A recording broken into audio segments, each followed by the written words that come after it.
gotta support the third parties. Oh my God, Alex, will you chill, bro? Of course. This dude, Alex over here, mad in a mug, low key. Mad as hell. What is good, everybody? It is your girl Nia, the video game her, and we're gonna be doing another Team Red Talks Nintendo today. I know you guys have been missing the podcast, but it's been really slow news, man, and we don't want to be the kind of podcasters that just get on here and pretend to be excited about irrelevant news. Y'all know how it go, man. So that's kind of what's been the deal with Team Red. So we missed 2 weeks in a row. We back this week. There's actually a whole lot of interesting topics this week, which is mad surprising coming off of a very lackluster, very slow news, like 2 weeks, not even news week. But before I delve into our topics of tonight, let's go ahead and introduce our panel. I'm gonna go ahead and start with Kuuppon. Kuuppon, go ahead and tell the people who you are, where they can find you, and what you've been gaming on this week. Alrighty then. So y'all know me. I'm Kuuppon. New moniker, the Struggle Gamer, because yes, I love it. I'm still a diva, but we struggling divas. But it's all good. I'm doing my thing, trying to get back on the whole struggle stream and whatnot. Streamed some Paragon the other day. A little bit of what the frick was the name of that game? I don't know. Oh, Project Diva and some Overwatch and whatnot. Just as a heads up, if you come to my stream and it says something on the title and I'm playing something else, understand I'm a gamer. I switch up games. We play different games. Don't come to my stream asking questions. You either watch or you leave. Yeah, that's how we do. That's what I'm talking about, man. You watch it or you leave it. That's all there is to it. But yeah, I just been kind of just gaming and kind of looking around, waiting to get the rest of my parts to my PC because I said I want to be done getting these parts by the end of this year. It's not looking like it, but hopefully early next year I will have it though. It's looking like early next year build, but that's all right. We gonna get the struggle community PC up. What else do you even need at this point? No, I think she needs because I don't have case and power supply. Yeah, I just don't have money, like literally none. Like I'm broke right now. So once I get it, I that's why I had to switch the moniker. We literally struggling over here, fam. The struggle diva. It's all good. It's all good. We gonna get it up and running. We gonna have it moving and popping. We gonna be baking and shaking on the PC because the writing is on the wall. Yeah. And you said you needed what? You need I need the tower, which that's easy to get. I have one in mind. I just that it'll be there when I'm ready to get that. All you need is a case and a power supply? Yeah, no. I got her the motherboard, the processor, and the RAM. You got her the video card. Yeah. Wait, you don't have a hard drive, don't you? I don't have a hard drive. Okay, so you need a hard drive, case, and the power supply. I believe that's it. Girl, boo, we can do that.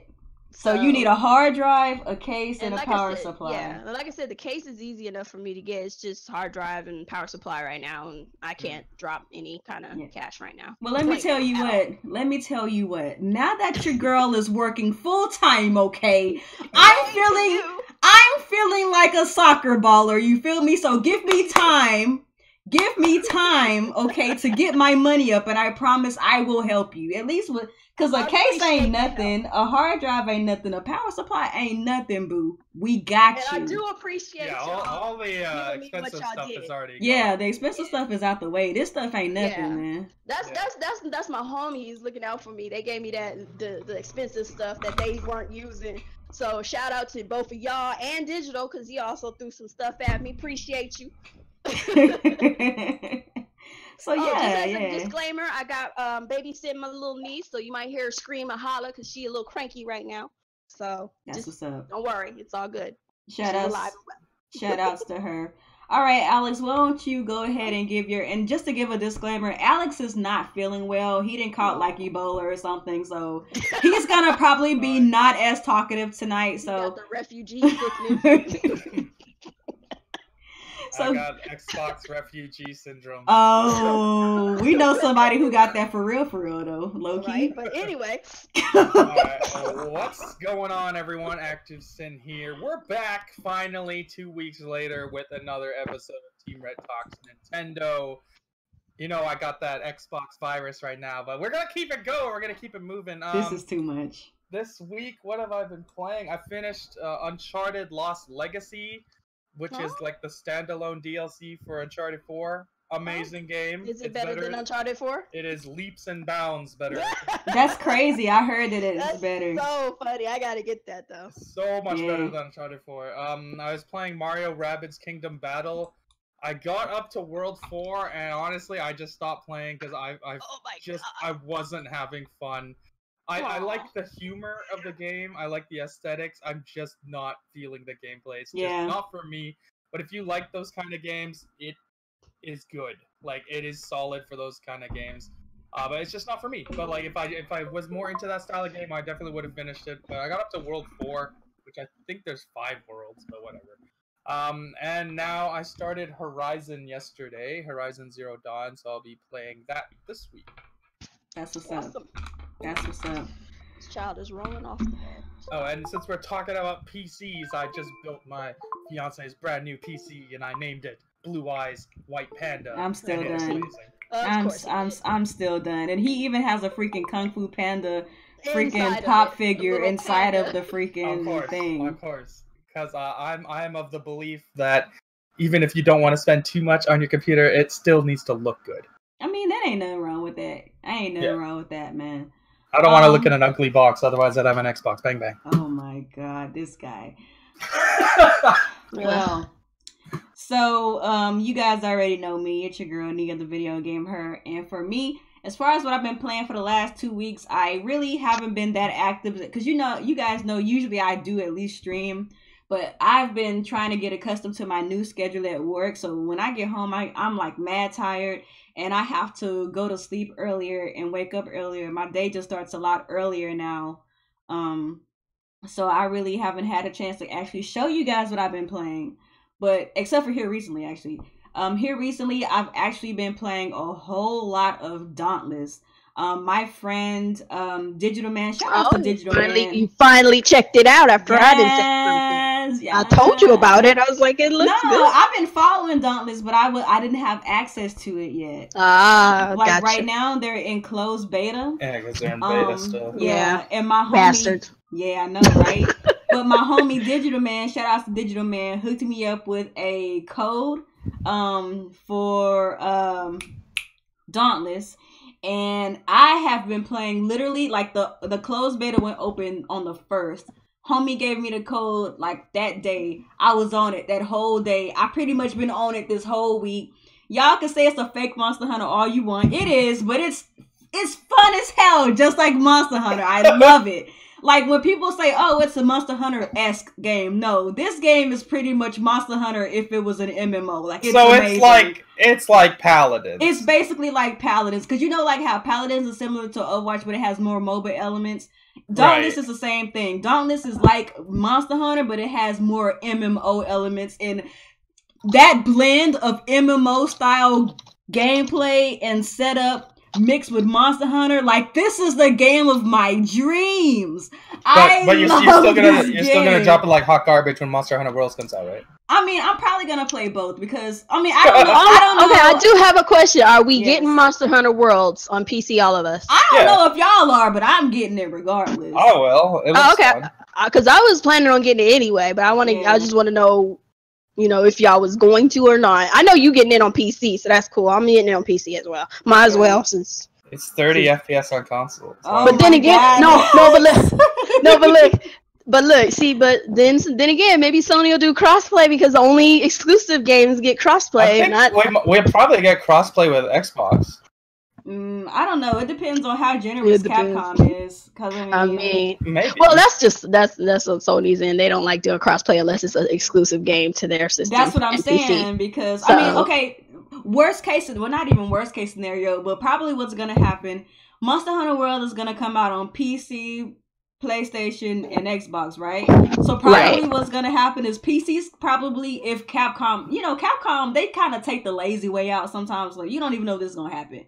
But best case scenario was that they're going to make Monster Hunter World accessible for people on PC to play with anybody on Xbox or PlayStation. PlayStation's probably going to remain closed, and the Xbox is probably going to allow for you to play with people on PC.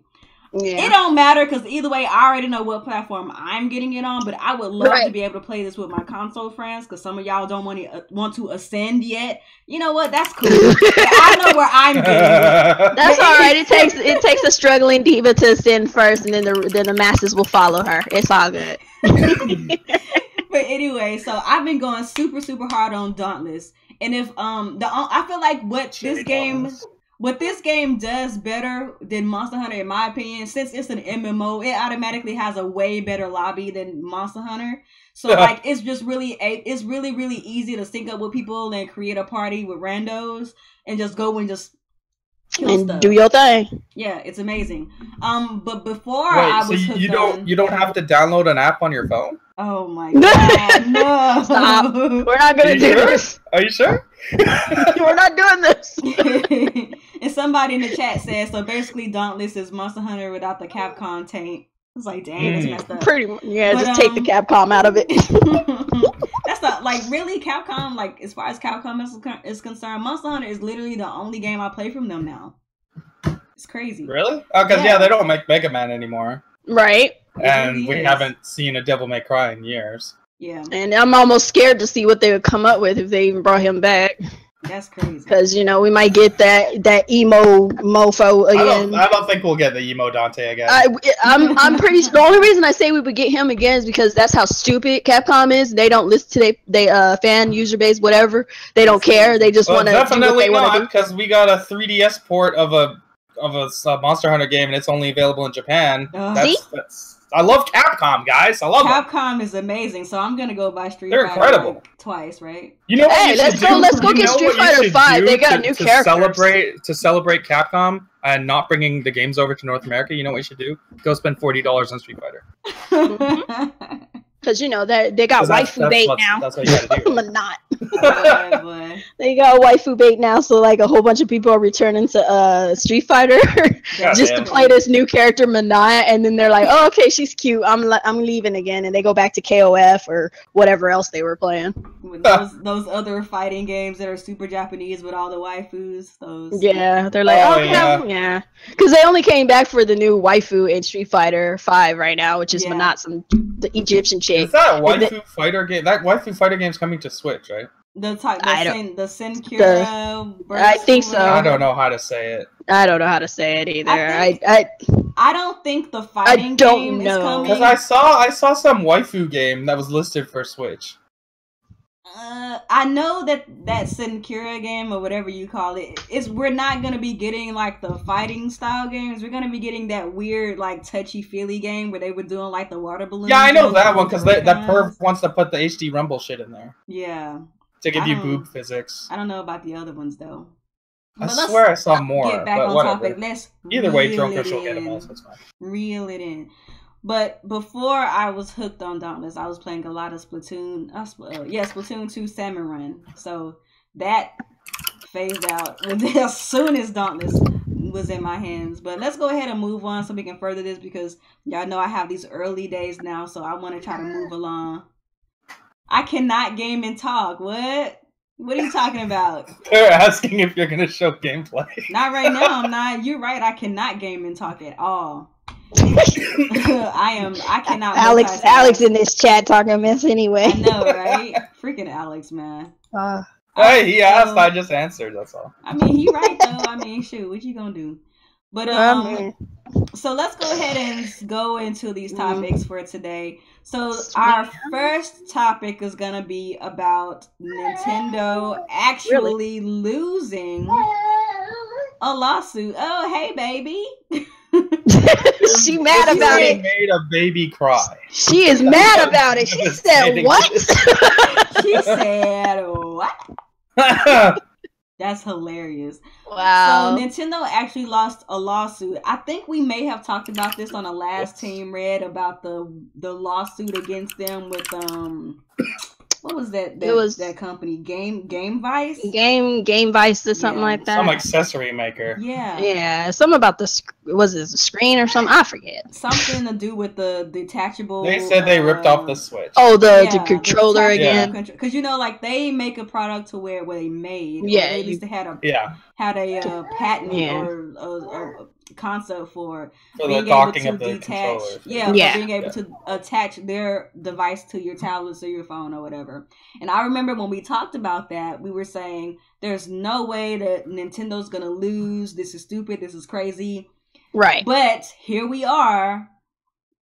Even to my shock, Nintendo actually lost a lawsuit that they've been battling it out with iLife, I believe. This has been going on for like 10 years. Yeah, like this has been going on for that long amount of time, and they finally lost, and I think they're getting ready to appeal. So let me go ahead and give you guys a little bit of snippet of what is going on here.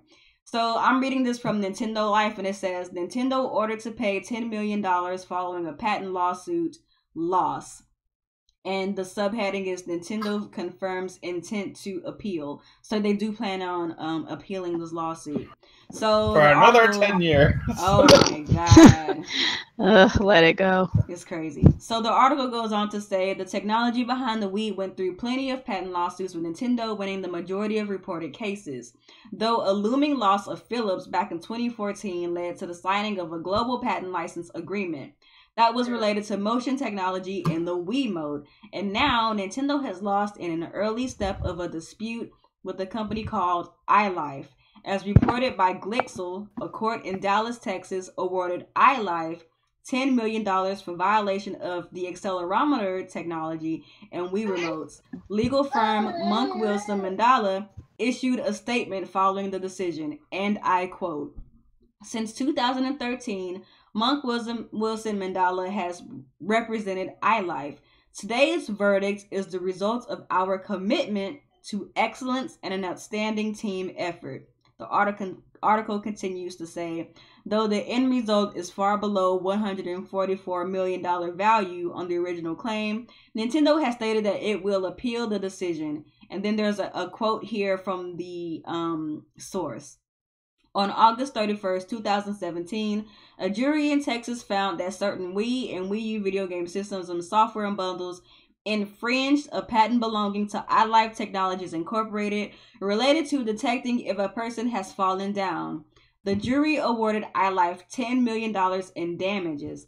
Nintendo disagrees with the decision, as Nintendo does not infringe iLife's patent and the patent is invalid.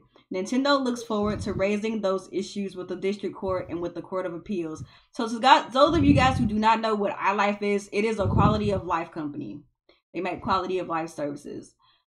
We've seen results in appeals frequently in the past, so this case is likely to continue for some time. So let's go ahead and do this roundtable style. Alex, give me your opinion on your whole thought process behind this whole lawsuit, Nintendo losing, and anything pertaining to this topic.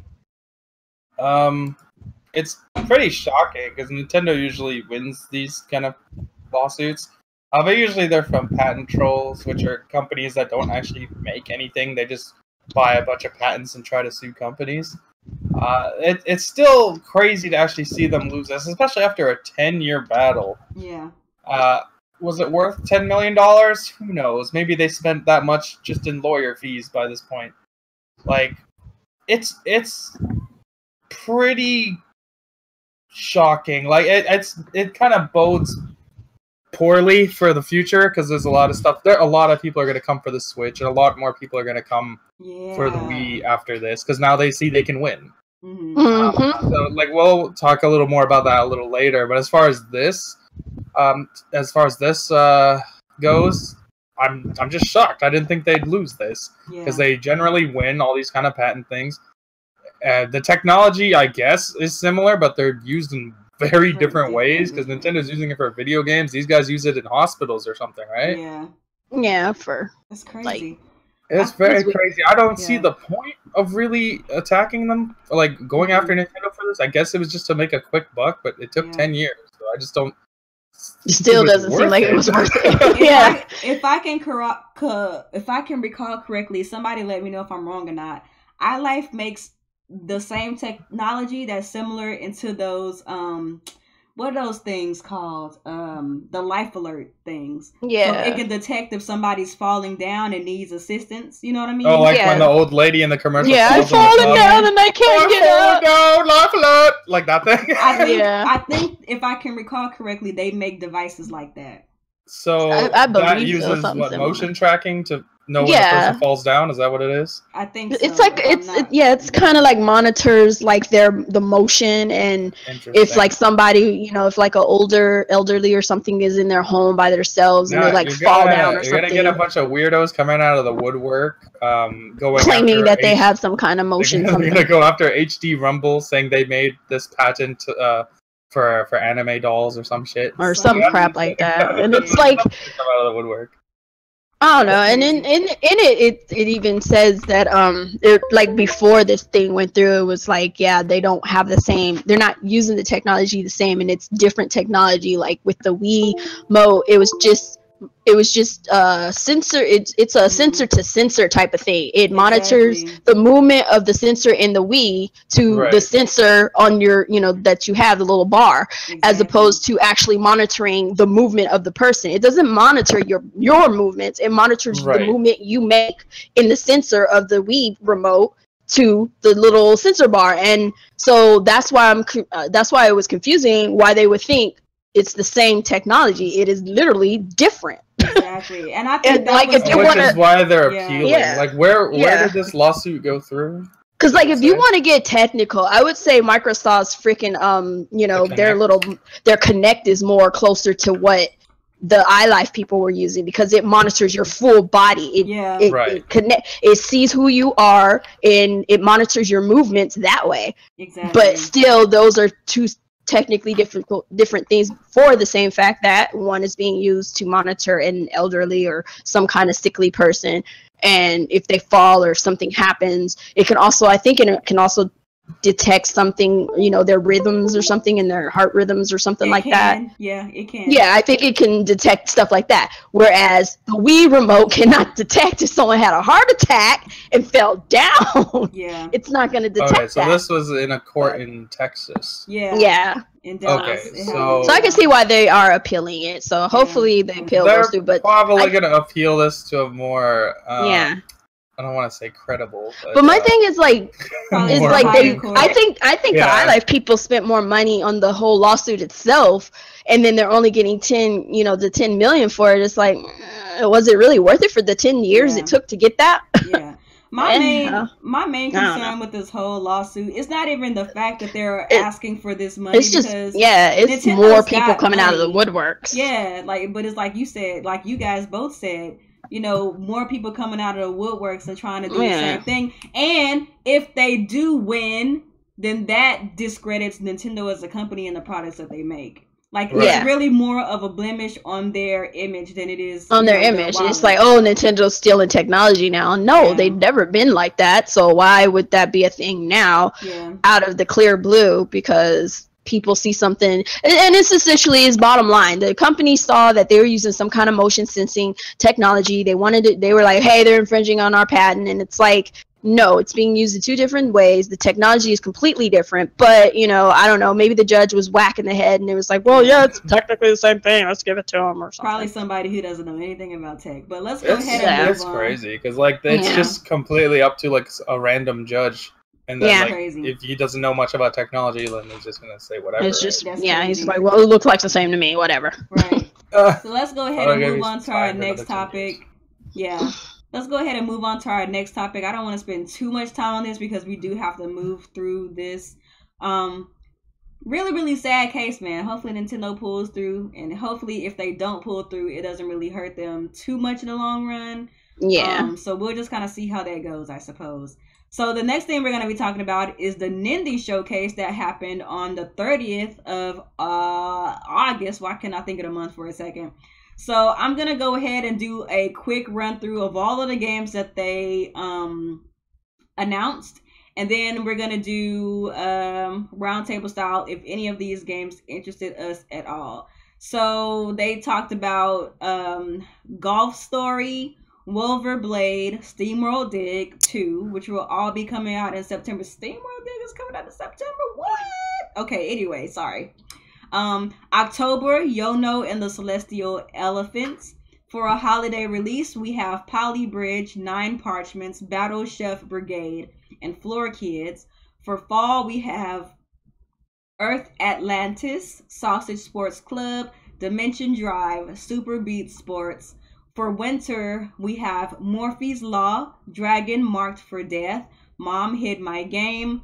For early 2018 releases, we have Super Meat Boy Forever, Shovel Knight King of Cards, Kentucky Route Zero TV Edition, Next Up Hero, Mulaka, Light Fingers, Travis Strikes Again, No More Heroes, Away, Journey to the Unexpected, Dendara, and Runner 3. So since we started with Kuuppon we started with Alex last time. Let's start with Kuuppon this time. Did you see? First of all, did you see the Nindies? I did not. No, I did not. Yikes! I did not. Are you familiar with any of these games on the list? I heard of some of them. Do we have a? I couldn't find the link to that because I was trying to find that. Yeah, thank you. I just want to see that real quick because I've heard of the games that were being announced and whatnot. I think it was. Let me see. Click on that. There we go. Thank you. Alrighty. Okay. Let's see. Golf Story. No. Wolverblade. I think that was one of them that I was interested in. SteamWorld Dig 2. That's another one. Yono and the Celestial Elephant. It's cute. I love it. I saw it. It was cute. It was interesting. I might check it out. Definitely 9 Parchments. Floor Kids. It was interested in that. I actually saw a little clip. Too? That was so interesting. It was so cute. Yes. It was cute. I was looking at little bits and pieces of these like thingies. Earth Atlas. I don't remember that one. Sausage Sports Club. My God, what the fuck? It was so weird. Dimension Driver. Super Beat Sports. I don't think so. Was it Morphe's Law? Yeah, Morphe's Law. Morphe's Law, was it? I don't know. Was this Morphe's something Law was that shooter? Oh, it was that shooter. Yeah. I was actually kind of like, maybe. It looked cute. It looked. It was different. Definitely different. I'll give it that. Yeah. And then I think maybe Super Meat Boy Forever, even though Super Meat Boy pissed the hell out of me and I never went back. So that's a rage-inducing game. It was rage-inducing. Like I might get it for the simple fact that I'll stream it just so you guys can watch me rage quit the stream, not the game, but the stream itself. Like I'm done with this game and the stream. But it looks interesting.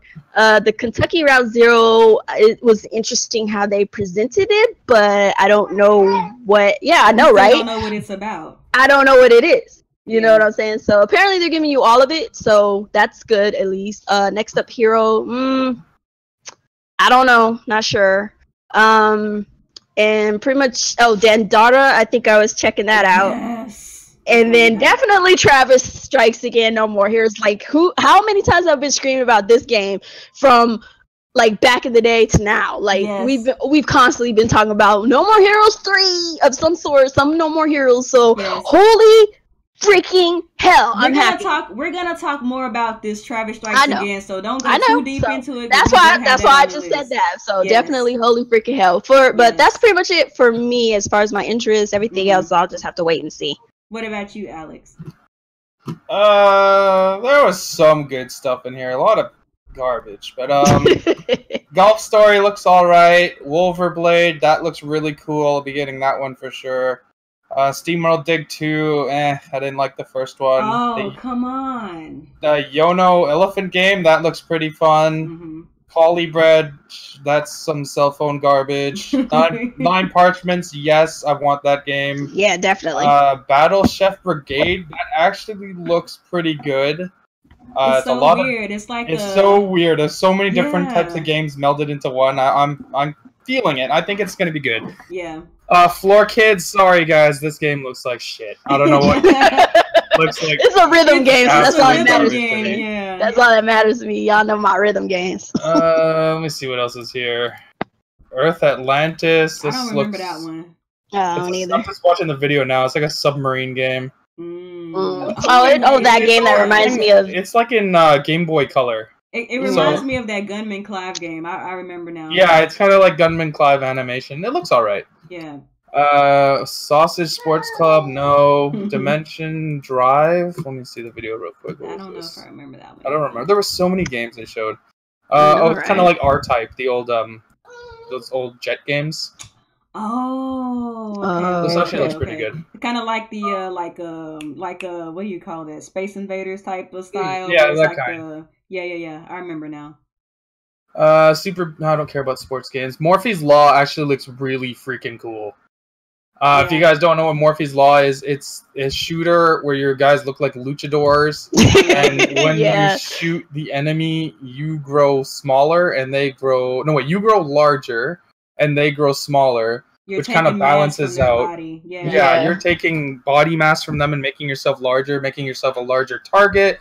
And every time they got shot, they get smaller, making it easier for them to dodge you. So I think that's a really cool way to balance out people who are good and bad at shooting games. Yeah. It's kind of like Splatoon in that regard. Yeah, it's very cool. Yeah. I like that. I like the concept behind it, definitely. Yeah. And I'm not sure exactly how it works. Like if you shoot their arm, your arm grows because it's some of them had like big heads, big legs, but they weren't. Yeah, it's like one half of you shot them. It's probably because I saw one shot. He just had like a giant ass. Yeah, there's one dude who is just nothing but like a small I think that head. game's gonna be a lot of fun, and that's a Nintendo really Switch exclusive. Yeah, so that's pretty I know, it's crazy. That's cool. I like that. Dragon Marked for Death. That's more of a classic RPG game. Oh yeah, I forgot about this one. I was interested. This looks pretty cool. This is actually made by a team that made some pretty high-end games back in the day. I can't remember what the hell their name was at the moment. I think they made one of the Mega Man games. NT Creates, right? I think so. Yeah. That sounds right. Yeah, NT Creates, yes. So this game looks pretty cool. What else was there? There was a couple other interesting ones. Super Meat Boy Forever looks pretty good. Shovel Knight King of Cards. Yes, my god, yes. I can finally play as King Knight, which is what I've been waiting for since Shovel Knight first came out. Kentucky Road Zero, garbage. Next Up Hero, garbage. Mullica actually looks alright. This is that one that was kind of like a Native American game, and you're fighting big dinosaurs and shit. I don't like the art style, but the actual game itself looks fun. Yeah. Because it looks like an early N64 game. Yeah. But other than the art style, the actual gameplay looks really cool. What other? Light Fingers, garbage. Away, Journey, Unexpected, garbage. Dendara, garbage. Runner 3, garbage. Travis Strikes Again, obviously that's going to be very cool. But that's a long ways out. But there was some good shit in here. Like 5 or 6 solid games surrounded with some trash. Oh, I forgot game of the I forgot game of the year. Where the hell did it go? Oh yeah, Mom hid my game. Stop. Please. This I can guarantee you is gonna beat out Zelda Breath of the Wild for game of the year. Stop. Oh my god, stop. Stop it. Mom hid my game. The way they tried to introduce that, I was just like, they tried to make it. They really tried. They could have spent that on something else. His face was serious because I was like browsing videos. They actually had the gall to show this during the presentation. I couldn't believe you didn't show the Shantae DLC, which came out that very same day. You didn't show Yooka-Laylee. You didn't show some other high-profile indie games. You showed that. This. Like for me to not have to have clicked on random videos for me to see just that, I was like, "Oh, what's this?" And then I clicked on it and I saw, and he's like, "Oh, we got this." I'm like, "Okay, well that sounds interesting." He said, "Mom hid my video games." It had a straight face after the fact. I was like, I clicked off and went and did something else. I was like, I can imagine that dude after the stream. He just went and choked the nearest person. I would. I'll be like, "Why?" Who made me do this? But other than that, yeah, it was. I liked this presentation. I thought it was good. It was fast. It was funny. They did a good job. It's just there was some really shitty games in there, but that's just it is what it is. That's just how it is. It is what it is. You're gonna get some hit or misses. Yeah, sometimes some of that stuff is just so experimental. It's like, why did you make this? Yeah, but there was a lot of good stuff in there. Yeah, they definitely. And it's stuff that's coming out soon. Yeah. Some things that really interested me, and some of them actually I'm actually kind of surprised that they interest me. And I was saying this on Twitter too. I think some of the Switch being portable thing makes me want to play games I never really thought that I would play before. Like on my 3DS, I have so many like little games just on my 3DS that I probably wouldn't play on a console ever. But just because I could take them on the go, I'm like, okay, well that would be a cool little game to play when I'm away or on the go and stuff like that. So a couple of games on this list are like that for me. For example, like that Golf Story game, like it's like a golf game just surrounded around like an RPG. So right? weird. That was kind of funny. It's like, you know what? I can see myself playing this at work when I'm bored. Wolverblade I thought looked really, really cool. I really like the kind of old school side-scroller RPG type of gameplay to it. It looks pretty dope, man. SteamWorld Dig 2, that's already a cop for me. I personally loved SteamWorld Dig 1 because I have a very, as you guys can tell by my dauntless fascination here lately, I have one of those very, very like addictive like personality types. So when I find something that I like that's really, really cathartic to me, like I obsess over it. And SteamWorld Dig's gameplay was kind of one of those things for me, like just digging and digging and digging. To a lot of people, it might seem repetitive. To me, it's really cathartic. I don't know what it is, but that's just the kind of person I am. Yono and the Celestial Elephants, I am really interested in that game just simply for the fact that, like Kuuppon said, it's cute. I don't really care about anything. Like, easy though. I hope not. I don't really care about anything other than the fact that it's cute at this time. But, you know, if I find out more information and it looks like it's not that great, then of course I will not cop. But it's cute, so I'm interested. It has my interest. 9 Parchments is made by the people who made Trine. So I will definitely be picking up awesome. 9 Parchments because I remember having so much fun with Trine with friends. And 9 Parchments is going to be kind of like a dungeon crawler, beat 'em up with friends. Me, Kuuppon, and Alice going to be on that hard body, I already know. So that's going to be litty. Just like Kuuppon, I'm also interested in Floor Kids. But I'm not really like a rhythm game person, but it's so cute. I'm just like, this is adorable. It's just so cute. And it's diverse. So cute. They're so cute. They're too adorable, and they're just flew around. Now, the only issue I have is because I couldn't hear any of the music that they were really using. Like, the music was, like, kind of low, and so I have to go back and check it out. But, like, rhythm games for me, it's the music first. If I ain't on board with the music, I don't care how cute, I don't care how hard or whatever, I can't dig it because your rhythm game got me off key. No, I like the music. I thought it was cute too. Okay, I'm gonna have to check it out because I wasn't able to actually listen to the music. Yes. Because I was kind of looking, kind of perusing through. I saw, I was like, oh, this is cute. I was like, what's the name of this? And I went on to another video. So cute. I love it.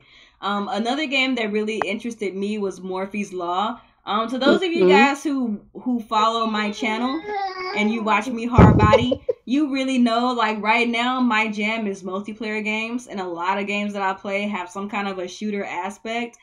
Morphe's Law is one of those weird shooters that I play a lot of hipster games. Y'all know that. So Morphe's Law is right up my alley. It has, like how Alex said, it has kind of that weird, quirky, gameplay when you shoot somebody, you take some of their body mass. So you either grow depending on how well you're doing, or you shrink depending on how poorly you're doing. But even if you're shrunken down and you're doing poorly, you still have advantages that the big people don't. Because once you are a player who has grown so much in mass from body and everybody, you're an easy target. You can't access certain parts of the map. But when you're small, you can pretty much access any part of the map. You're so small that nobody can detect you, and you can kind of come back on them and kind of get your weight up. So I thought that was pretty dope. And the way that they score who wins is by your avatar, because the avatar also collects the mass just like the players on your team do. So whoever has the largest body mass, whoever team's avatar has the largest body mass, determines the winner. I think that it was really interesting how the developers of Morphe's Law made this game exclusive to the Switch, considering that we all know that Nintendo games aren't really known for shooters. But because it's so weird and quirky, it might actually catch on with the Nintendo audience, kind of like how Splatoon has. So it's really going to be interesting to see what the reception is going to be when Morphe's Law comes out. Hopefully the game is actually good, because based on the trailer, the shooting actually looks like it's on point. Because, you know, some games, some shooters, like, you can tell just from the trailer that the shooting is kind of, you know, whatever. But this game, it actually looks like it's pretty good. So hopefully, you know, we see that in the final results of the game. Another game that also interested me was Mulaka. Unlike Alex, I actually kind of like the art style, but then again, like I like a lot of like weird stuff sometimes. And to me, I actually kind of thought it looks kind of cool and interesting and unique. It kind of reminds me of what are those things called? The things that you make in school in like a shoebox. What is it called? Is it not? It's a diorama? I don't know. But it reminds me of one of those. Like yeah, it's diorama. Diorama. It kind of reminds me of that. So I was like, okay, that looks kind of cool. Of course, Travis Strikes Again is something that interests me a lot. I can't wait to see actual gameplay because there's so much controversy around this game right now about what the actual game is going to be, which we will talk about towards the end of the podcast. And of course, I am looking forward to Runner 3 and Dendara because I like those Metroidvania type of games. So that is my type of style. So does anybody have anything to say on the Nindies Direct before we move on? Okay. Yeah, they're doing a good job with Nindies. Yeah. Yep. Hopefully they can put the same effort into other kinds of games. So don't get me wrong, I like indies, but I want some more high profile games to hit the Switch. Yeah. All right, so let's go ahead and move on to our next topic. So as of when was this article written? Monday, the Switch has hit 1.5 million units sold in Japan, and the data shows that it is dominating over the PS4. So basically, it has hit 1.5 million sold in like half the time that the PS4 hit in Japan. To be honest, this isn't really big news because it's a handheld. As much as people want to pretend like it's a hybrid console, no. It's a glorified handheld you can hook up to your TV. So people in Japan, they love this stuff. Of course it's going to be doing this well. I don't really think, to be honest, I don't really think it's anything to brag about. If I'm keeping it funky with y'all, because Nintendo is king when it comes down to handhelds, no matter where you are on the globe, and that just kind of is what it is. Anybody want to talk about this before we move on? That's pretty much the same thing I had to say. I think it's pretty impressive. But it is nice. Yeah. Well, when you compare against the world's most popular console, it beat it in half the time. That's pretty crazy. That is pretty cool. That's true. And it's pretty much all because of Splatoon. That's true. That's another thing I forgot to mention. A lot of it is because of Splatoon. Like when Splatoon 2 came out in Japan, like those sales numbers skyrocketed. And you gotta remember, this is also while they're having massive stock problems. True. And people are in Japan having fucking lotteries just for a chance to buy the damn thing. Like, this is crazy. They'd be well over 2 million at this point if they didn't have stock problems. Yeah, I agree with that. So, yeah, it's good to see them do good because, like, I don't even think the Wii U sold 1.5 million in Japan. What is a Wii U? I'm just saying, like, they did it in what, like 26 weeks or some shit. That's crazy. That's crazy, man. That is crazy. I mean, like, don't get me wrong. I commend them. This is very good. But just considering the form factor of what the Switch is and what it means to the Japanese obviously audience, it was bound to sell well in Japan, but like they gotta get their credit. Like, that is impressive. Yeah, I agree. I don't disagree with that at all. I think you're right, man. So, in other newsy topics, Resident Evil Revelations for the Nintendo Switch has optional gyro aiming, which I don't care about, but it's coming out November 28th, because I know that we were talking about that some weeks ago when we first talked about it being announced. So now we have an official release date, November the 28th. So if any of you guys out there still rock with Capcom and you like Resident Evil, you can get Resident Evil Revelations 1 and 2 on the Nintendo Switch on November the 28th. It even has single Joy-Con play. Oh, that's actually interesting. And HD Rumble. And doesn't this game have co-op too? Yep. I didn't play it on the 3DS, but I thought it did. I'm pretty sure it had co-op. Yeah, so that's interesting. Look at Capcom actually trying. Oh my god. Did they try? No. Did they try on this game? Like I said before, it's $20. The price is right, and they're actually adding features. So, like, I'm not mad. It's good. I think it should have came out on Halloween though, but whatever. Yeah, that would have been a nice touch, but yeah, what else? Probably too close to Mario. Probably. Oh yeah, that's true. Because remember, it was supposed to come out. Well, it's coming out on the other consoles October 29th or something like that. So they almost got the Halloween one. Yeah, so they were like, nah, too close to Mario. Smart move on that part. I still don't agree with how they're handling the bundle. If you buy both games, only one is physical, the other one you have to download. That's retarded. Oh, yeah. Is that's even for, you said this for the physical copy too, right? If you buy the physical pack, you get one cartridge. It has Resident Evil Revelations 1. You have to download 2. Oh, okay. I wonder if they did that because of the whole cartridge debacle with the side cards. Yeah. We're going to talk about that too. Which is what we will be talking about a little bit later. We will be talking about that. All right, so let's go ahead and move on. The Nintendo Switch has been updated to version 3.0.2, and guess what? Can I message you now? We still can't message our friends. Okay. When can I message Bang Bang Switch Gang? When can I get that infamous message, Bang Bang Switch Gang, that pops up on my screen when I turn on my game to play some game? I'm just enjoying my day, and all of a sudden, out of nowhere, clink, Bang Bang Switch Gang, and it says Alex next to it, or Active Sim Gaming, or something. I mean, at least give us. I mean, if there's this whole thing going around. Well, actually, no. I can't talk.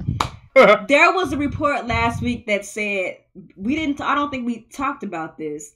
That you can chat on inside the Switch, on Splatoon using LAN, like the LAN ability. The LAN, it has built-in. It has built-in voice. They're just disabling it or something. Yeah, they just have it disabled, but you can actually speak.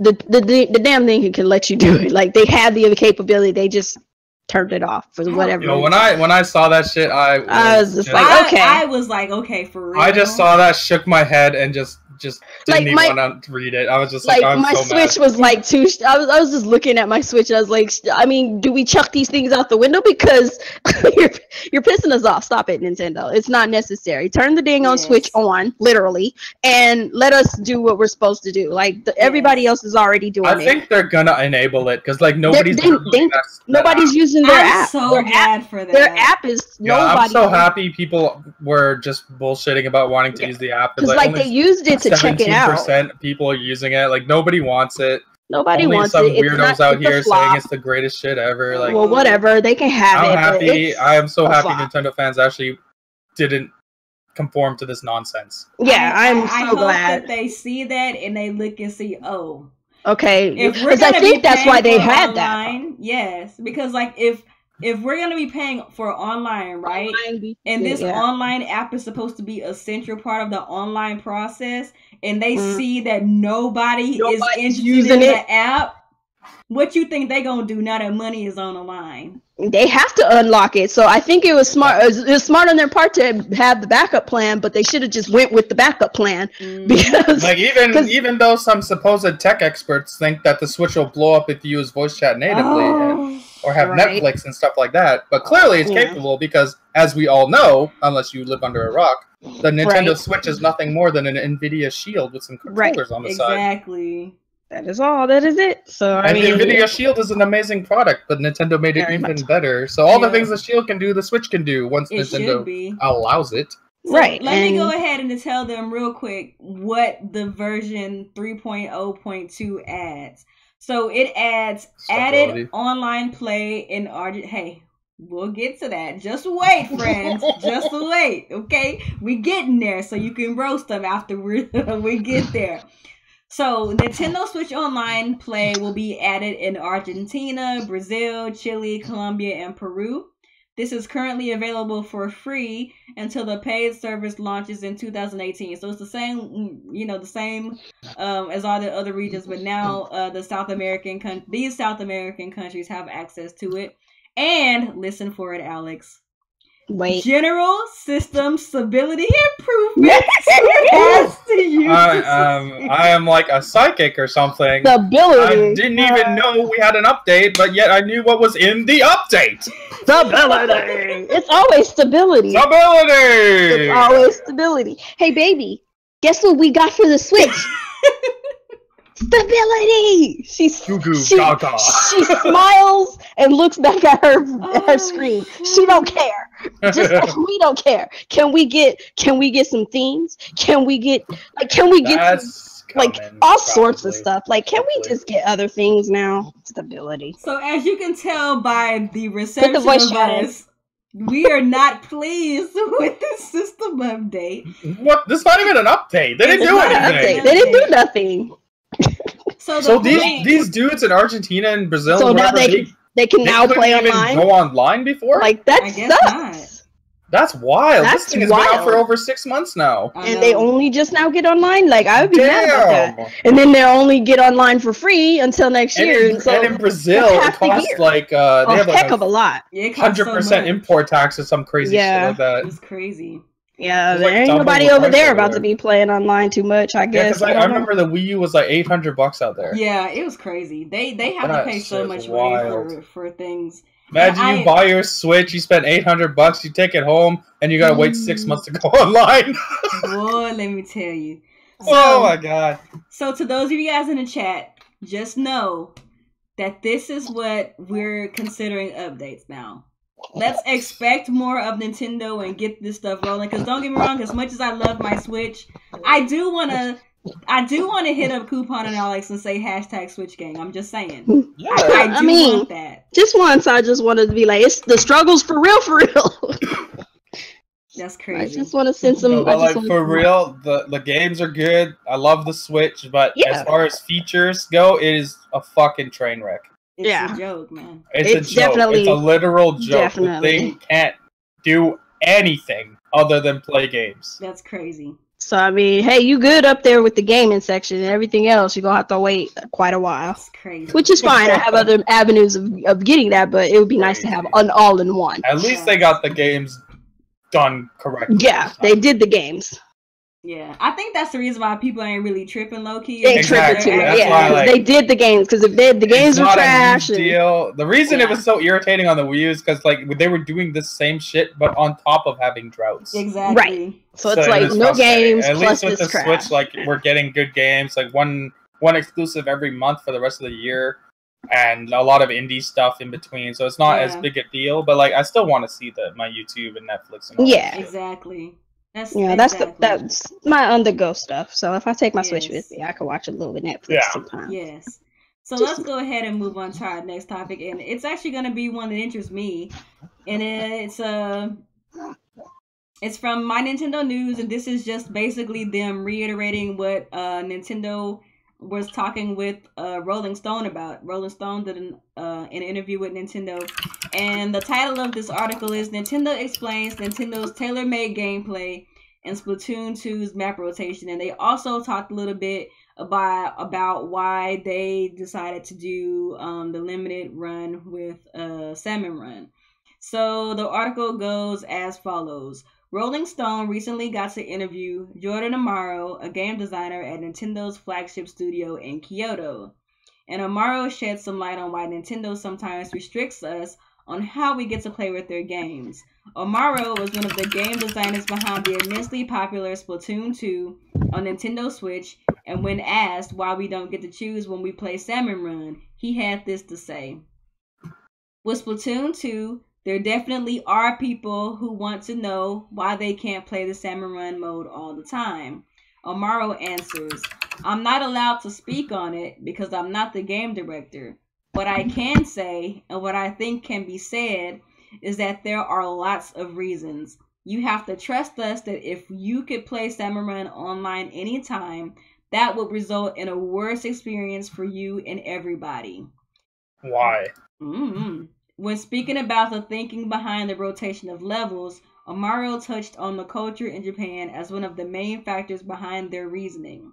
In Splatoon, the maps rotate every couple of hours, and the modes change. I bought this game. Why can't I just enjoy this game the way I want? That's not how we think here. Yes, you did buy the game, but we made this game, and we're pretty confident about how this game should be enjoyed. If you stick with us, and if you get past your initial resistance, you're going to have the time of your life with this game. You're really going to love it. You've Yeah, probably I would heard. totally hate being able to play the mode I want whenever I want. You've probably heard Sheena Iyengar's TED Talk in which she went to a restaurant in Japan and tried to order sugar in her green tea. The people at the cafe said, "One does not put sugar in green tea," and then, "We don't have sugar." But when she ordered coffee instead, it did come with sugar. In Japan, there's a sense of, we're making this thing for you, and this is how we think the thing is better enjoyed. So that is the reason why dictating what the heck you think we should like. they're basically dictating what they think we want or what they think we like. Like, you can't do that. Like, you can make a game and put stipulations on it and stuff, but we're the gamers. If we're gonna purchase a game, shouldn't we get what we want? I'm just gonna put it this way: I don't give a fuck what people in Japan think about how you give them shit. We don't live in Japan. I work fucking 5 days a week, 8 hours a day. When I come home from work, I want to play fucking Salmon Run.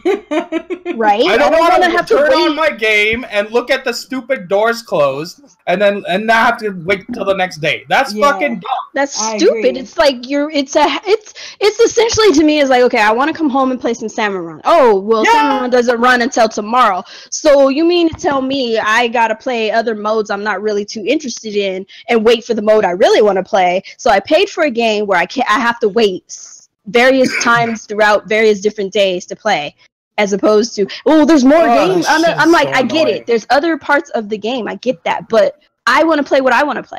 If I buy your game, I want to play what I want to play. Don't tell me what I want to play. This child is asleep. So basically, what this guy is saying, this is our culture here in Kyoto, and this is how we're gonna continue to do things, regardless of what it is that you want. Basically. And I have do that for the Japanese people, but don't do that to the North American people. Well, I'm sorry, we just want what we want. Yeah, I have a huge problem with that. And I understand it's a cultural thing. I don't mean to. If anybody out there who's watching is from Japan or is Japanese, I'm not trying to like squat all on your culture, but like, to me, it's kind of a little bit of an arrogant mindset. You know what I'm saying? It's like, oh well, we feel like that's me if I'm cooking for my family. Oh, well, I like butter in the rice, so I'm just going to put butter in the whole pot, regardless of if you want butter or not. And then somebody who's allergic to maybe, or lactose intolerant, allergic butter, or whatever, well, you're just going to have to eat something else then. Excuse me? Basically. I think that's a little jacked up. And not only, you know what, and the interesting thing about this whole dynamic is that this is not even just exclusive to Splatoon and the way that they do things with Splatoon. This is a problem that pretty much drives the way that Nintendo does business as a whole. Yeah, a lot. Because we've heard the same thing with many facets of Nintendo's products and how they run their businesses, especially with the whole online stuff. Like, this is a mindset that, in a way, is keeping Nintendo afloat, because them doing things whether they want is keeping their products fresh and different and new. But at the same time, it also is a part of their business set that kind of alienates their fan base. You know what I'm saying? Like the whole online thing, again, the way that they think and their mindset about certain things, it keeps people away. And I just don't think that's right. So, anybody want to speak on this anymore? Or do we feel like we kind of fleshed We can move on, I guess. It's always Splatoon with these devs. The stupidest shit comes out of their mouth when they talk about Splatoon. It really is. It's like, okay, stop. I don't know what it is with this game, but these guys say the dumbest fucking shit. Let's go ahead and move on. So, in case you didn't know. I didn't know. Nintendo further discussed that certain future Nintendo Switch games will need a micro SD card. Really now? We're seeing that right now with NBA 2K18, where some of the game, well, I guess pretty much half of the game is going to be on the cartridge when that ultimately comes out. And then you're going to have to download the rest of the game in order to enjoy the full experience. So I'm going to speak on this slightly, and then I'm going to pass it over to Alex. when Nintendo first announced the Switch and what it was about and what type of media it would use, I was excited. Me and Alex know this because this is something me and Alex have been talking about for at least 2 years. The reason why me and Alex have really been drawn to PC gaming is because consoles have pretty much taken that whole convenience factor away of coming home and just playing your dang game. Yeah. When the Nintendo Switch was announced, one of the things that I remember that we were hyping up the most was like, dang, Nintendo is bringing back plug and play gaming. Nope.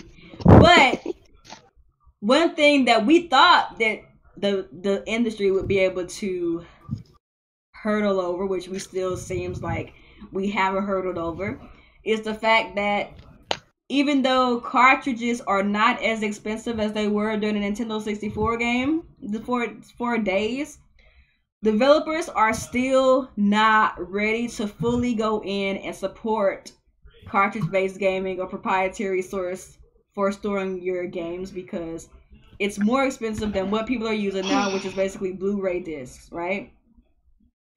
So, unfortunately, as much as we would have liked to believe differently, when we do start getting much bigger games, because the Nintendo Switch is growing in popularity, so it's probably gonna happen. When we get bigger games, a lot of these developers are not gonna want to buy those big cards. And guess what? We still gonna have to install games on the Switch. Yep. I'm not okay with this. Not I'm at gonna all. pass on over to Alex. Alex, tell me how you feel about this, man. I told you guys. It's crazy. I told you people this would happen. Back when Lego City Undercover came out and the rumors came out that this was the deal, you had to download part of the game on an SD card. Everyone was like, no, Alex, that was just a misprint. They're never going to do that. All the games will fit on the cartridge. Nintendo would never do this to us, guys. The system has 32 gigs of storage, people. The cartridges are 8 gigabytes, 16 gigabytes, and 32 gigabytes. The 32 gigabyte cards are not even available for developers to use yet. This was going to happen because Nintendo put such little amount of storage in their device and they decided to go cartridges. I like that they went with cartridges because we get the faster load times. You don't have to install the games. But the storage is not enough on these cards and the cost is too high on these cards. So developers like EA, like 2K, all these third-party developers are going to buy the cheaper card.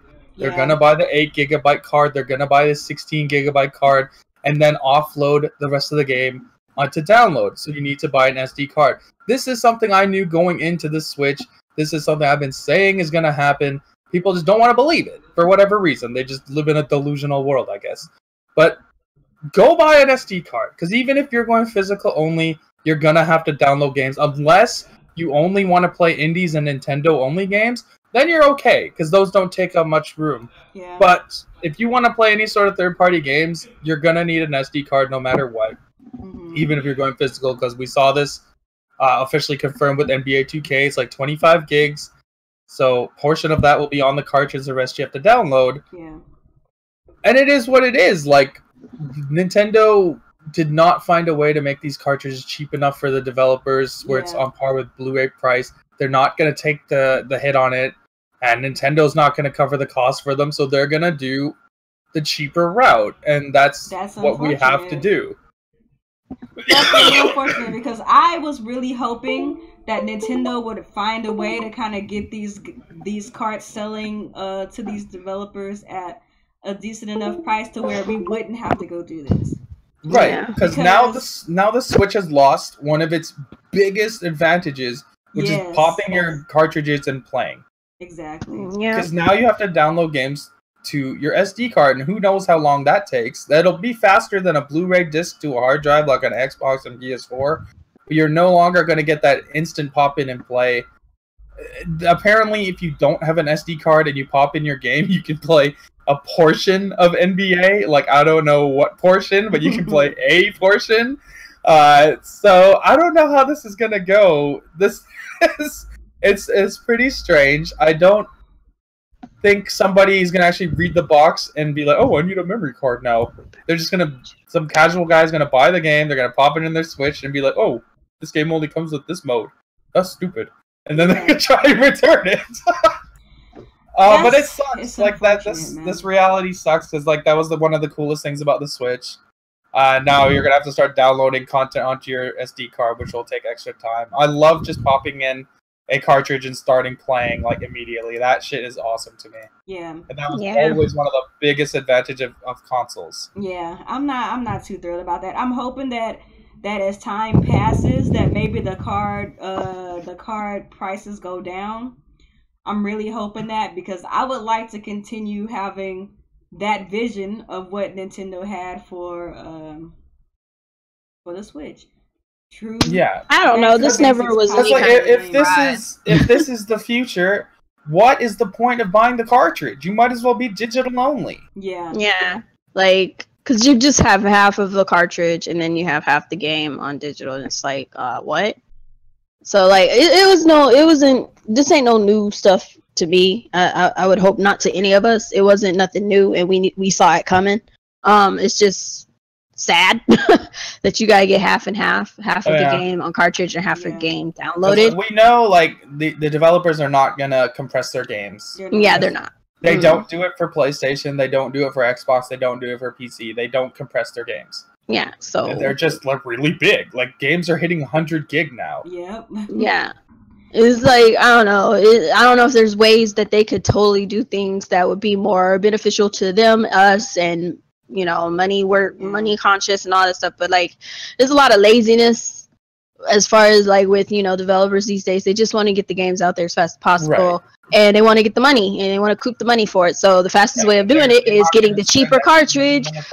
Yeah, get a cheap cartridge, put what they can on it, and then the rest of it put on there. And then the funny thing about it is, I can see in the foreseeable future, if they're not already doing this, is the part that you will be downloading will be probably the most important part that you need, and so that's going to be a problem, because I can see them doing some shady crap with that. Oh, well, we have a game, you buy the game, and you download it, you could play a portion of the game, but the more important part of the game that you want, you have to download, and it gets corrupted or something, and you're on the road and you can't download it, and you're screwed. Or exactly. they decide to take that portion of the download off of their, like, out of their library or wherever you can download it from. They could do any kind of dirty, shady crap with the extra information. So that's what worries me. Because like either way, you're gonna have to download the whole game regardless. But like, this is just a reality. This is what's coming. So get used to it. There's no avoiding it. You can't get around this. You have to buy an SD card, whether you're going digital or physical. It's just it is what it is. I just wanted to make it very clear that I told all of you. And I want an apology from every person who wasn't having it when I told you this was going to happen. That's the thing, though. This happens all the time. Like, you hear us talk about stuff all the time. One of us will tell you something all the time, and it happens, and you look confused, and I'm just like, but we told you so. We've been telling you that, like, we're sorry, we're not blinded by Nintendo. Sure, we love Nintendo. Sure, we enjoy their games. But after the Wii U era... blinders are off, man. I could give a flying, you know what? I saw that 32 gigs on my Switch. The first thing I fucking did was I went to Amazon and bought an SD card. That's exactly what I did. That's exactly what he did. He was the first one to get one, and I think Nia got hers, and then I got mine.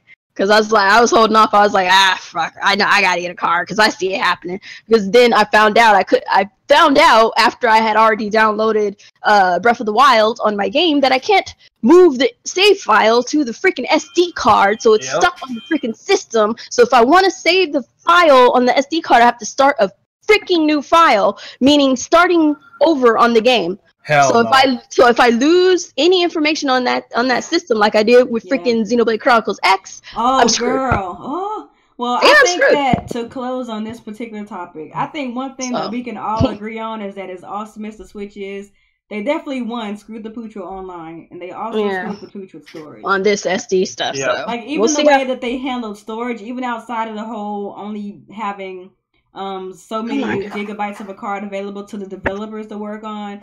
just having 32 gigs only of onboard storage, not having any kind of cloud saves, not being able to even move your saves. I think that Nintendo just kind of went backwards because you can even do that stuff on the Wii U, you know? Yeah.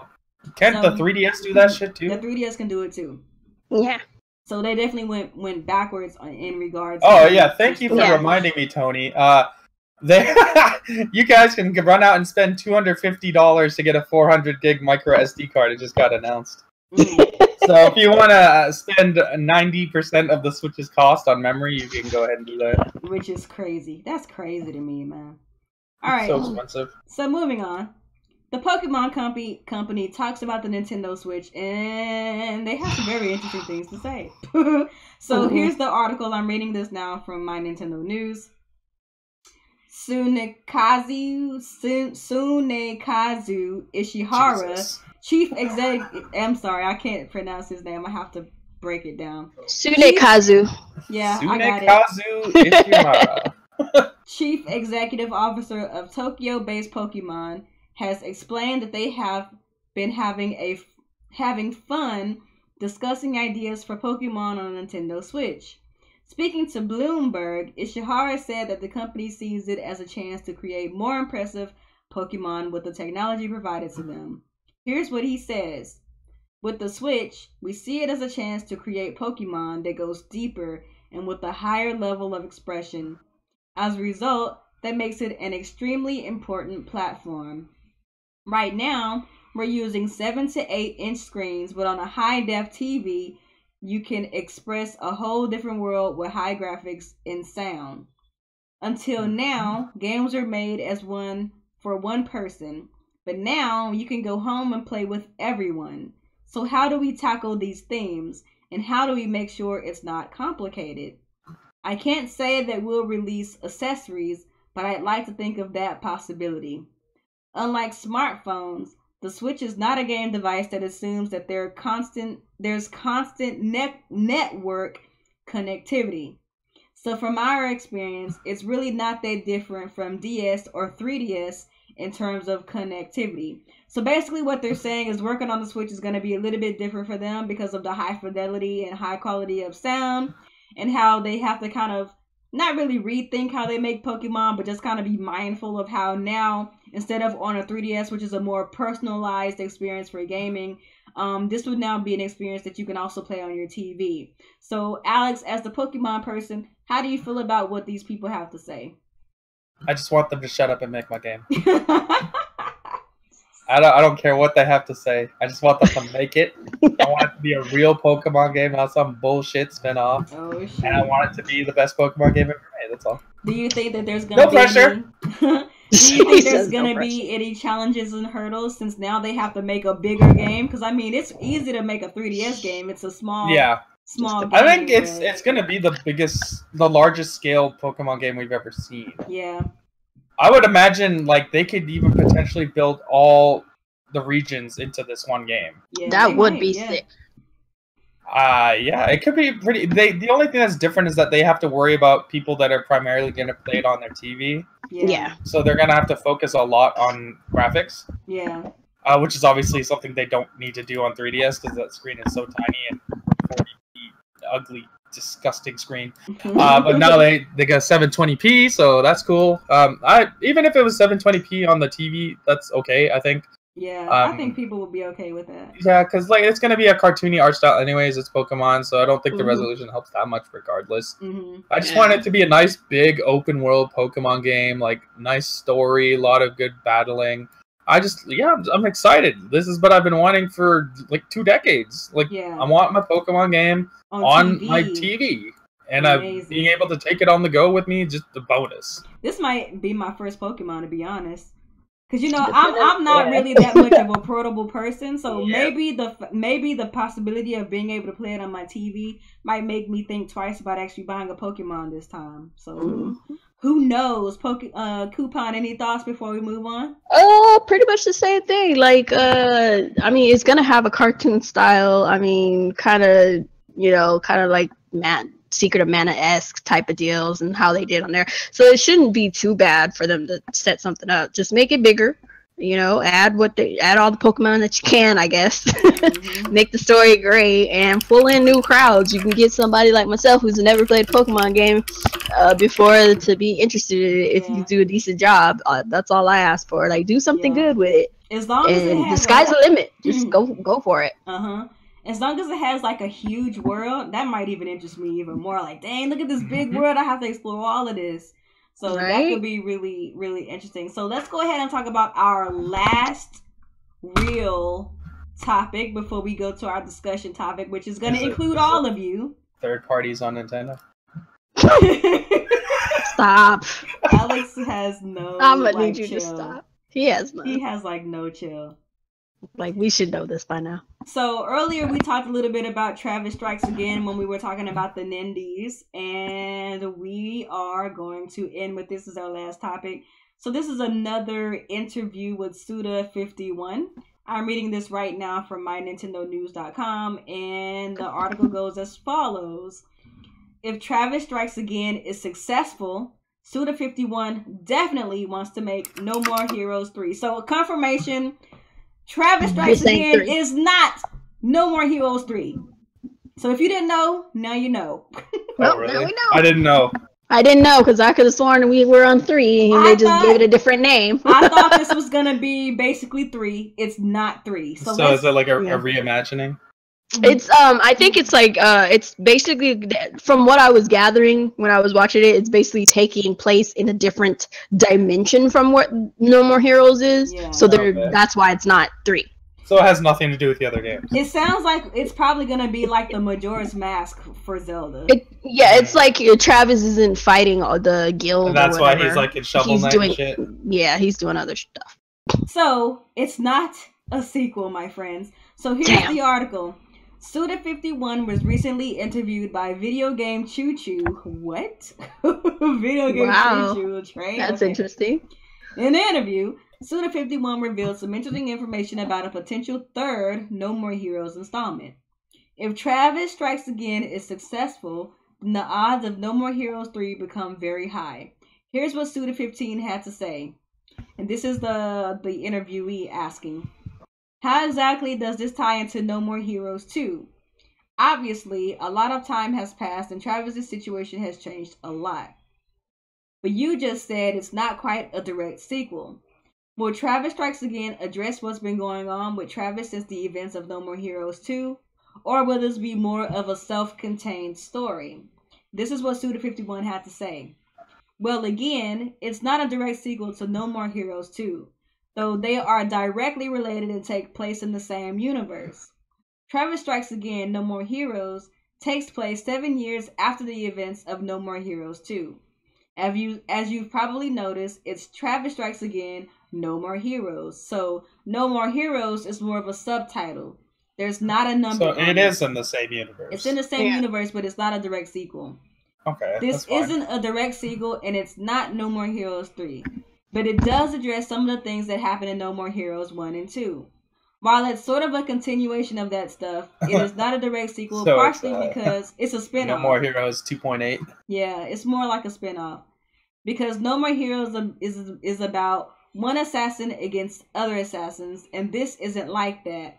This isn't exactly a spinoff, so it's not a spinoff, my bad, or something like that. And while it's not a direct sequel, it's something of a stepping stone on the road to No More Heroes. So yours is more accurate than Alex. It's like No More Heroes 2.8. So it's like Kingdom Hearts 2.8. Yeah. Oh God, here we go again. So the way I'd like people to think of this game is like the beginning of a new battle for Travis, a new series within the series. Yeah. And it's a prequel to 3. Yeah. So this is what the interviewee had to say. Interesting. So then, there are intentions to follow up with a numbered sequel to this then? Suda said, yes. If it succeeds, I definitely want to put 3 out someday. So, confirmation from Suda51 himself. No more. This is 3. Travis Strikes Again, No More Heroes is not No More Heroes 3. Anybody want to take this? Anybody? Okay, I got something to say. While I am planning on still getting this, and I'm still excited about it, kind of irritates me because it's like, oh, this is kind of that wait and see bullcrap that I've been seeing lately, and it's like, oh, if this does great, then we'll give you what you want. I don't like that when it comes to my sequels. Like, I'm over here waiting on a part 3 for Kingdom Hearts and some freaking Final Fantasies, and now you're doing this with No More Heroes. Eat a dick. Oh, Alex. I'm still getting the game, but eat a dick. Huh? Any thoughts from you? Well, I never played the first 2, so I don't honestly care. But like, so this whole not a sequel thing means nothing to me. I'll still pick it up because I guess I don't need to know what happened in the first 2 games. I guess not. Not now. So I have a completely different outlook than most people because, like, as far as I'm concerned, I don't give a shit because I never played the first 2 games. I'm kind of in the same boat as Alex. I didn't get a chance to play the first 2, so I'm not really I'm not emotionally invested. It's like, because my thing is, like, I've never finished the two other games. I played them to the middle and stopped because whatever reason. I would like them to remaster the first. I would like that on the Switch because that game is pretty niche. It looks interesting, and the only problem about it is that, being that this isn't 3, that I don't see them bundling the other 2. And apparently, like, he's gonna go into Shovel Knight World and apparently also Hotline Miami, so that's pretty cool. Yeah, he's going into other, like, he's gonna go to other indie devs.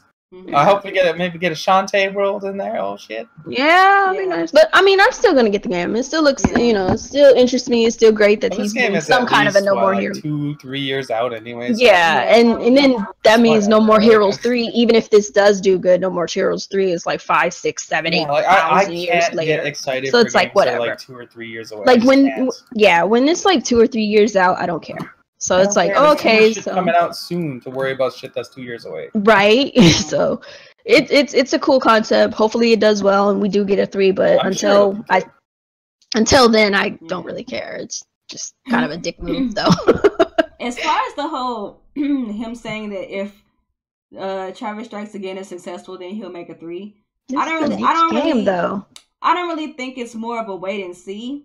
I think it's because he doesn't have the funding for it. There you go. Probably. That's why I was going with that, because Suda 51 is indie. You know what I'm saying? Yeah. Oh yeah, that's true. That's true. Yeah. He doesn't work for like EA or something. Yeah, he doesn't really just have it like that to just be like, okay, well after this we're definitely making 3. Like, no, he got to make sure them funds are there after Travis Strikes Again to make sure that he has enough money to make a No More Heroes 3, because he wants. Hey, let's just throw some shade real quick. At least he didn't go up on stage at Sony's event and scam you out of your money for some Shenmue money. You know, at least he didn't do that, right? So gotta give him props. All I'm saying is. They give you that Shenmue 3 money and then show you a bunch of mannequins in the trailer. He doesn't do the whole Kickstarter thing. Please don't. Like, I'm done with Kickstarter. That's what this game is for. This game is to fund the real game. That's fine. I'm okay with that. That's the Kickstarter I can handle because I actually still get a game right away. I don't get one. Alex with the shade. Alex always gotta throw shade. I'm so used to this now. I don't even care anymore. The shade. Oh my God. I don't even care anymore. The shade. Oh my God. I can't. Like if you could. Alex is suntan lotion to the extreme. So much shade. God, this shade is so real. Oh my God. That guy scammed all those people. Oh my God. He did. Okay. He did. Let me get it together. Let me reel it in. Alex got me tripping right now. Oh my God. That shade. Oh, okay. So, I think we've exhausted our thoughts on Travis Strikes Again. So now we're going to go into our discussion topic, which is really more so, what do y'all want? So, earlier today, me, Alex, and Kuuppon were talking about what do we want to do. And make sure you put your feedback in the chat, and make sure you put your questions in the chat too. We'll get those questions too. So you guys know that we didn't have a Team Red talks for like 2 weeks because news was very slow. So we were thinking of what we could possibly do to still bring you guys content, even when there's slow weeks, so that we're not just kind of leaving you guys hanging for like weeks at a time. Or, maybe a week or weeks at a time. So we were thinking a couple of things. So one, we were thinking, would you guys be interested in us talking about non-Nintendo topics sometimes when the news is very slow? So if you're okay with that, press 1. Would you be okay with us talking about non-Nintendo topics sometimes? Specifically okay Sony, Microsoft, and PC. Yes, if you're okay with that, press 1. On the phone, press 1 now. Press 1. We were also talking about, would you guys be okay if we're just giving the scenario to see what y'all want? Would you be okay if maybe when there's slow news weeks, if we just have a game night instead? So what would you prefer? Press if you're 2 for okay that with one. game night, Oh, good. I'm press seeing 2. a lot of ones here. If you say non-Nintendo or just multi-platform, it would be including Nintendo too. Multi-platform topics, say 1. Let's go. Let's do it. Or for What the hell is 3, Nightbot? would you prefer one of us to maybe stream that night as opposed to doing a game night or something? Like, say Nia wants to stream that night as opposed to us actually having topics to talk about. Press 3. That would be like a stream night as opposed to a game night. Game night would be all of us together. Yeah, stream night is just one of us. Yeah. Okay. Okay, if you're so okay with that, press 3. Yeah, so that would be 3. Stream night for one of us. Game night for all of us is 2. And 1 is, other news from other, Sony, Microsoft, and PC, other companies. No damage control, no fuckboy Fridays. We don't do fuckboy Fridays. And on top of what you guys want, we also would like for you guys that if you want us to continue doing what we're doing, you gotta get the word out about us. So share, like, subscribe, all that good stuff. Make sure people know what we're all about. We are Team Red Talks Nintendo, but if we do decide to talk about other stuff, it'll only be on slow days, and it'll be mostly, slow news days, and it'll be mostly, information that's relevant, because we ain't going out here to look for fuckboy shit. We ain't about that life. It ain't fuckboy shit. It's just relevant news in gaming. So I'm seeing some ones. I see a lot of ones. I see a lot of ones in the beginning, but Keith Norris says, he said for 3, if we do a stream, he at least want us to have a commentary of all of us, even if we don't play together. That's an interesting concept. I don't know. So like one person does a stream, like one person streaming a game, and then the rest of us are just kind of talking with them or something type of deal. That's interesting. Let's see. So we have a question. Okay, so I need at least one more question so we can do our questions. He said there's no games with Xbox to talk about. That's shade. Hey man, I can just read out specs from the Xbox One X to you. I mean, we need one and more question, I can say things like graphical fidelity, 4K, shit like that. I can just Alex just wants to talk crap about Xbox. That's the only reason we're doing this. My Nightbot is going hard in the chat. Yeah, I'm telling you, tell your Nightbot to chill. He is totally drunk. He gonna get somebody blocked and kicked out. You better calm him down. Give him his mollies. Oh, Ruby, don't play. Don't play with me, Ruby. Do not play with me. Okay. A new version of Ike? Really? Stop playing. I deleted that game. Now I gotta get it again because I didn't see enough Ike. Stop playing. God. Stop playing with me. I just want the picture because I saved the pictures that I had and I didn't get Ike. Okay, so we have some questions, guys. We're gonna run through these questions. All right, let's do the questions. Y'all know I gotta go to sleep soon. So the first question is from Phantom One Op. If Student 51 were to leave Grasshopper Manufacture, would he fit in with Nintendo? I say he's weird enough to. I just kind of like where he is though. I like his weirdness being not tampered with, I should say. Because if he gets with Nintendo, they'll probably calm that. He'll shit eventually down. move into the corporate culture. Yeah, they'll calm that crap down, and we'll get trashed. And I don't want that. Yeah, so no, I don't. I prefer he stay free like a bird, fly free, Suda, fly free. It's the same reason I don't want Nintendo to buy Platinum because I used to, but I'm over that. We over that. We see the light. Yeah. Yeah. I had another question from. Let me see who asked this. I think this was from. Who asked it? Sorry. I just had it. It was the one about Universal. That will never do any good. I'm not gonna answer that question, but that's just it's. With Blizzard launching Worldwide Overwatch League as an esport, can Splatoon 2 reach the same level as Overwatch? No, of course not. Overwatch is on multiple platforms. Overwatch has already become its own culture. Yeah. It's you don't want no part of that. Blizzard makes is a fucking Goliath. Oh, for some strange reason. They make good games. They really do. They make only a couple games, but they're really good. Yeah. So this is another question from Phantom One Up.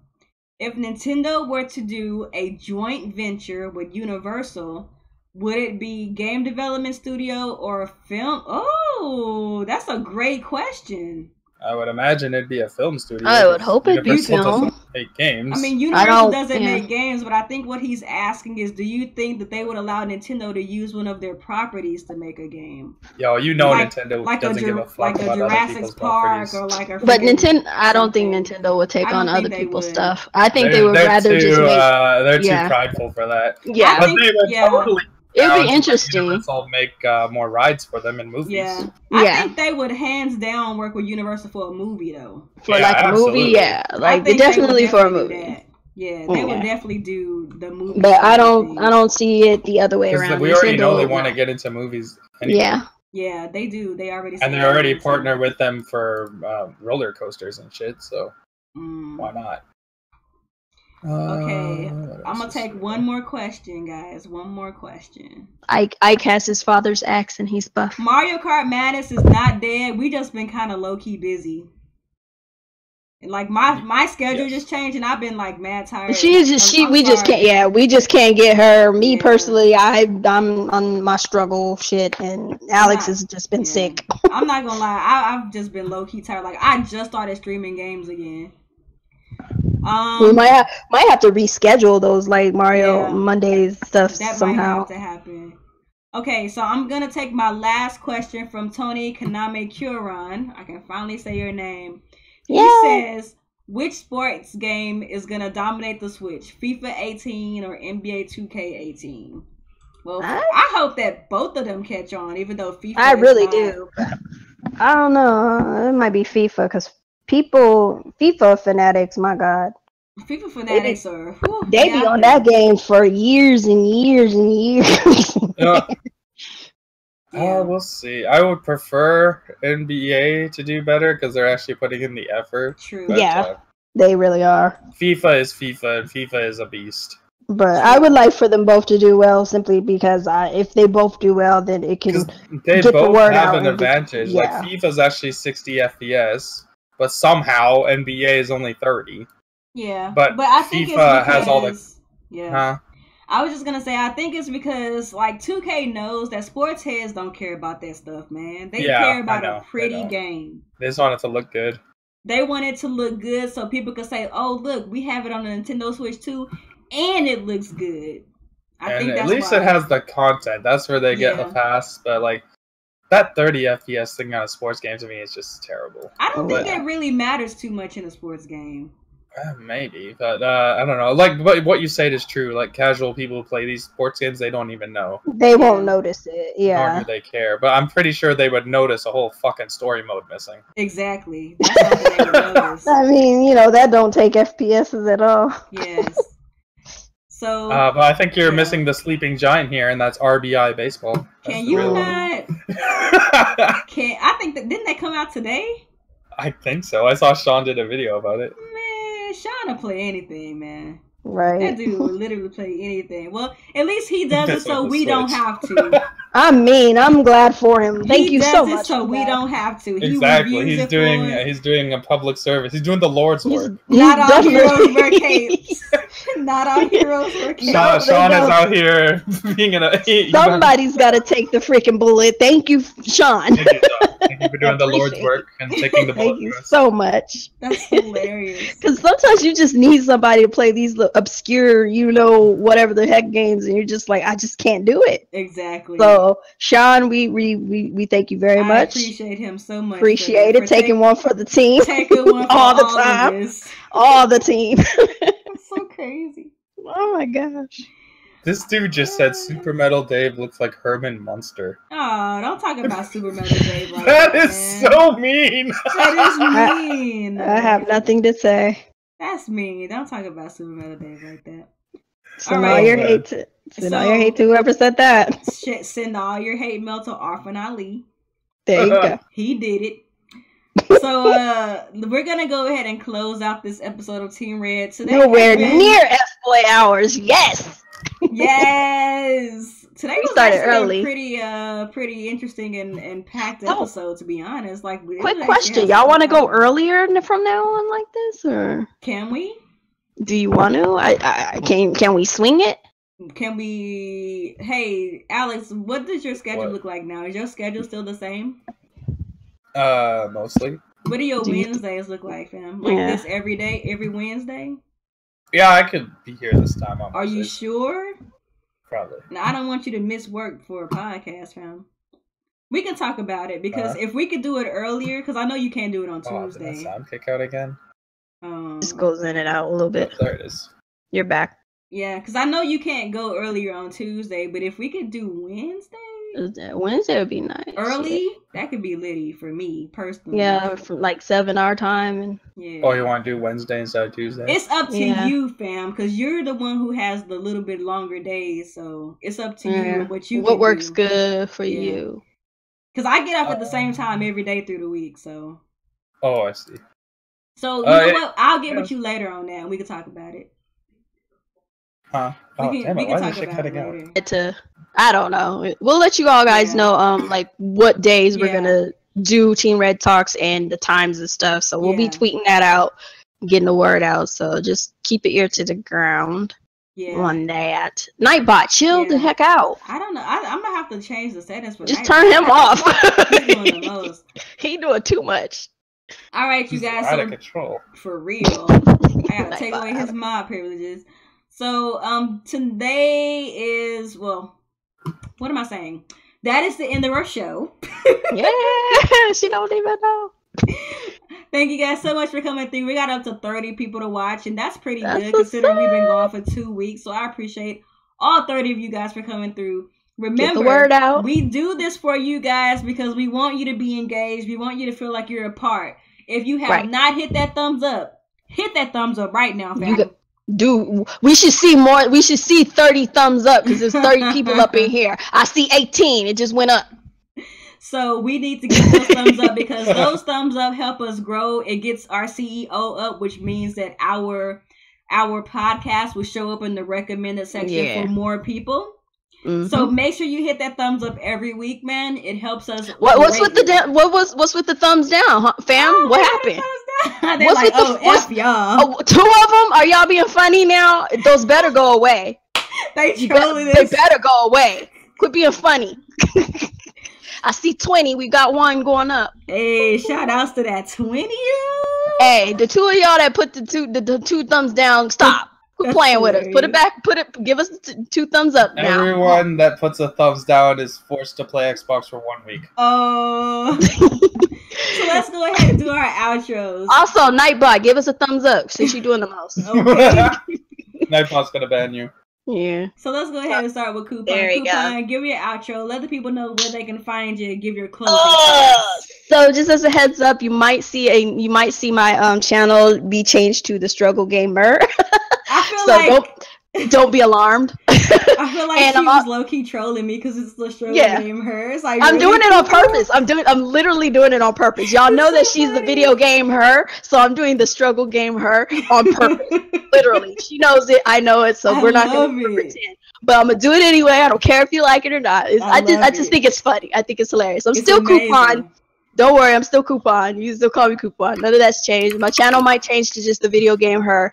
And I'm gonna be opening a hitbox channel, which is now some new. They have a new name. I forgot what it's called, but I'll give you information on that. So I'm gonna be streaming there in 3 different locations actually soon.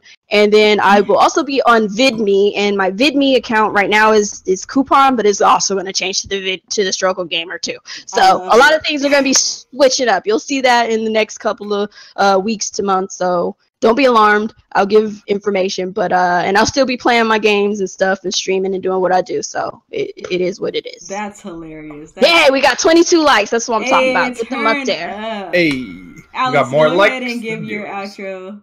All right, what's going on, everyone? Active Sin here. So another week of Team Red Talks Nintendo. We'll be back. We're gonna try and bring back Mario Kart Mondays once everyone's schedules get sorted out. So relax. We didn't forget about it. Life happened. All right, God. They're like, abandons Mario Kart. I didn't buy this game 2 times on 2 different fucking consoles to not play it. All right, guys. Right? Goddamn. All right, so yeah, we'll be back next week. If there's enough Nintendo stuff, it'll just be Nintendo. But if there's not too much cool stuff, we will bring in some Microsoft and Sony and PC stuff for you guys. Other than that, my channel is Active Sin. I'll have videos, possibly. I might be streaming more Horizon, and yeah, follow all of us on Twitter. Join our Discord channel. I don't think I can. I think it's in you my. can. I think it's in my. Yeah, I have it right here. Okay, well, join Discord because it's awesome. So. I'll post the link to it. Yeah, the link will be either in the description or something, or someone will put it in the comment section later. But join there you that. go. It's right there. Yeah, it's a good time. We have a lot of fun in there. And feel free to ask us questions and just chat in there because it's always on our phones and computers and whatever. Other than that, I guess we'll see you next week. All right, you guys. You already know it's your girl Nia, the video game her. As far as my outro is concerned, you guys know my schedule. Those of you guys who watch my channel often, you know my schedule is a little bit different. So my streams, I'm gonna try to bring my streams back. I'm slowly getting adjusted to my schedule, so I'm slowly bringing my streams back. And as long as Dauntless is around, I'm probably gonna be tempted to stream regardless. Okay, but you can follow me on Twitter at TheVideoGamHer. 23. Yay, 23. You can follow me on Twitch at Nia Loves Ninty if you're the kind of person who likes to watch these things on Twitch. And you can subscribe to me at TheVideoGamHer on YouTube if you are not yet subscribed. Thank you guys so much for coming through. Thanks to my panel members. We had an awesome podcast tonight. Had a great time talking with you guys. And we will see you guys next week. Peace out. Oh, and if you guys see us streaming games, just know we're better than that guy playing Cuphead. Bang, bang. We can at least jump, dash, and freaking shoot. There you go. Done.